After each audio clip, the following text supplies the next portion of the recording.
Those guys were cool. That was Native Soul, song about God called One Love. So I guess that relates. Anyway, folks, welcome to Capsize, where we feature Texas entertainment. 90% of the time, it's music. But we have a person here to help us with the other 10% this evening. We have one of the finest Texas comedians there is. It's Mr. Bill Hicks. How you doing? I appreciate that, but I have expanded beyond Texas, but I'm from here. So. That's what I mean. Oh, okay. Houstonian. Cool. That's right.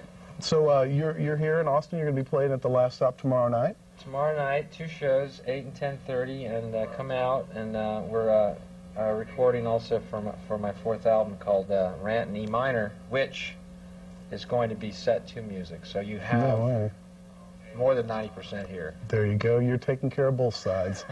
Man, you can't beat that. Well, that's great. What, you just have like this whole music concept going on? You got maybe a rock opera going on behind you? Well, you know, we did it with this 3rd album, which hadn't been released yet, called Arizona Bay. And Arizona Bay is what will exist when L.A. falls into the ocean due to a major earthquake. It's an album filled with hope. And we scored the entire album to music. And what I wanted to do was make a listenable comedy album.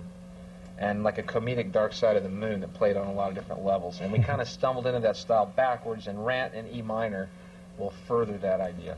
Cool, cool. And no one can hear it, no one can buy it, so you're going, that's a great idea, Bill. Any other ideas we can't hear or see?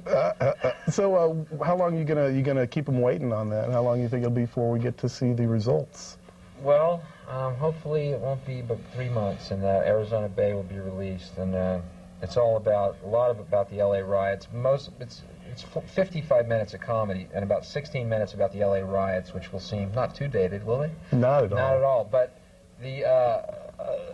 I think the concept of Arizona Bay will go beyond the concept of the album. I mean, Arizona Bay, the idea, people's hatred of LA can really be freely worn on T-shirts with a globe that shows LA gone, and the rest of the world looking like Eden. Not realizing the peace that will ensue when those shrieking, idiot, fractured egos are shut up for once and for all. And also, imagine the joy you're going to feel in your heart when you see the cast of Full House being eaten by sharks on CNN over and over again. 90210, man. Oh, Luke Perry's head.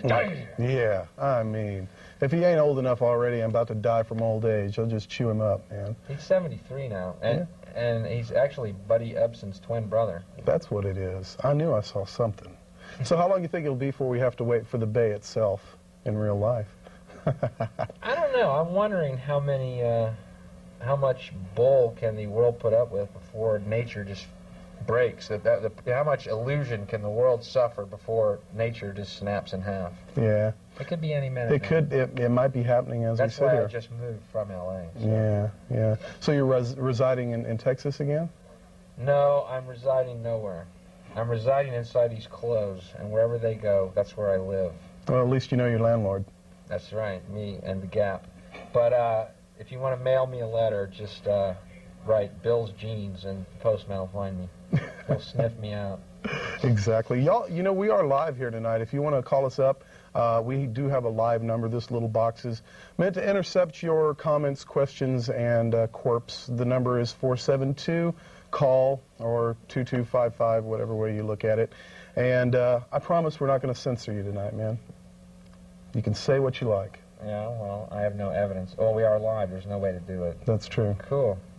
So what about censorship? What can you tell me about censorship? You're getting a little notice these days for maybe being censored a bit.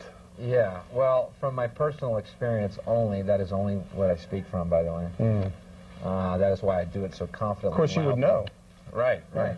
Unless I've forgotten. But I haven't this one because it was recently on the David Letterman show on October 9th that I did the show, taped the show at 5:30 in New York, and then at 7 p.m. was called by the producer and told that I would be excised completely from the show. I, of course, asked why. The material had been approved and reapproved by the producers. And they said that CBS had deemed the material, these are quotation marks, unsuitable for the viewing public and for the Letterman audience. And I made the point that when I'm not on the show, I'm a member of the Letterman audience. So ultimately what you're saying is my material is not suitable for me. What a predicament. So anyway, I was censored from the show, and I kind of think there's not a, there's a little pride in that. I mean, a lot of people have been bleeped and burped, and but actually what happened was I did some material about the pro-life people.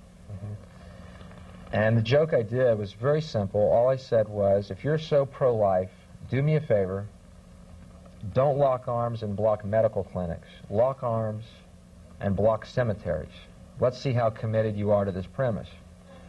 It could even be construed as pro-life if you wanted to make that argument. Yep. Anyway, they counted that as one of the quote-unquote hot points that I touched on. Here's the punchline. Monday night during the Letterman show, a commercial airs for pro-life. So see, we just had a misunderstanding. I thought I lived in the U.S. of A., the United States of America, Right. and actually we live in the U.S. of A., United States of advertising. Freedom of expression is guaranteed if you've got the money. Okay. Just for the price. Jeez, man. And other hot points I hit on the set, which was, again, approved and reapproved by the Letterman segment producer. Until, of course, it was time to do it. Until after I did it. Until after it was done. And the other material I touched on was Jesus, which they don't want any discussion, which I find so funny. I mean, it doesn't even matter what angle you take on it. The fact that a comedian's talking about Jesus, people might construe it as sacrilegious. And in fact, it wasn't what I said. All I said was a lot of Christians wear crosses around their necks. You think when Jesus comes back, he's going to want to see a cross. It's just an observation.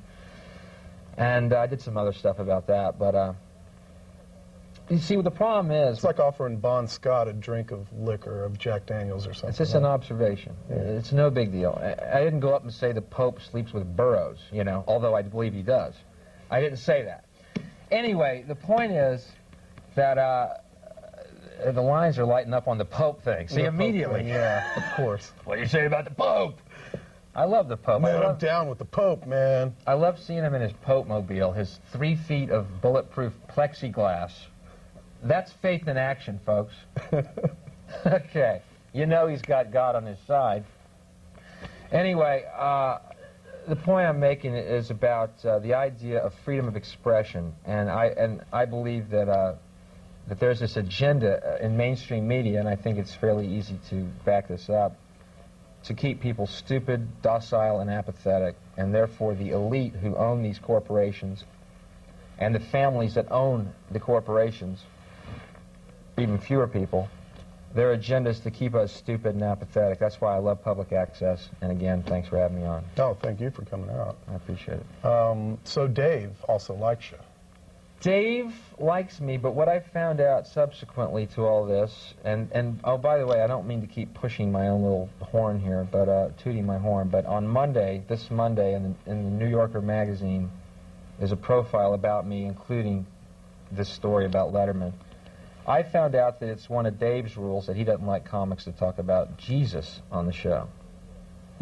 Which I find really weird. I mean, they pretend to be this hip, late-night talk show, when in actuality they're as mainstream as anything.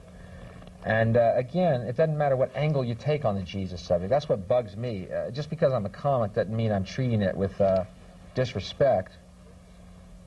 Jesus in person? Organized religion. Ah. But, there's a lot, for instance, let me just give you an example.